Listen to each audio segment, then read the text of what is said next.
Pinangunahan ni Pangulong Aquino ang National Day of Prayer and Solidarity sa Malacanang nitong nakalipas na Lunes, Enero 20. Ito'y may temang One Nation in Prayer o Isang Bansa, Isang Panalangin. Layunin nito na alalahanin at ipagdasal ang mga kababayan nating biktima ng kalamidad sa bansa. Balikan natin ang ulat na ito mula sa report ni Rocky Ignacio.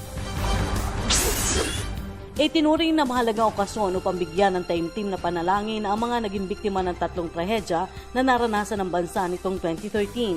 Sinabi ni Presidential Spokesperson Edwin Lacerda, malaking hamon ang dinanas ng bansa, ang Zamboanga Siege, Bohol Killer Quake at ang Super Typhoon Yolanda.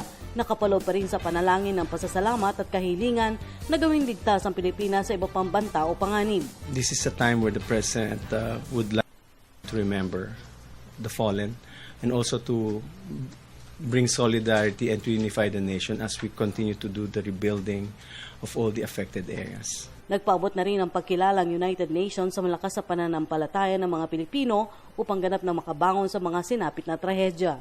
The United Nations stands with the people of the Philippines in honoring the resources of faith that sustain so many in difficult times.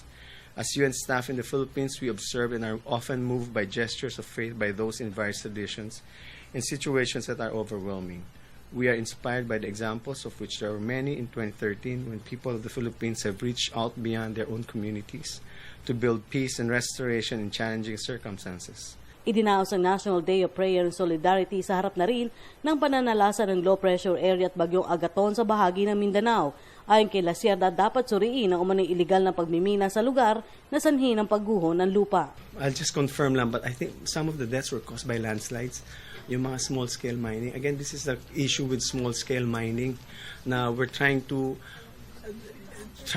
fix that situation. It's very, very frustrating that deaths are continuously caused by these small-scale miners, yung landslide na ginagawa. So, that's one thing we'd like to make sure. Kasi ang problema lang talaga small-scale mining, para silang yung biglang sumisipot, biglang ang hirap at saka yung bundok na pinupuntahan nila. In fact, the last one na naalala ko, mahirap abutin. Hindi sila maabot kasi ang very inaccessible.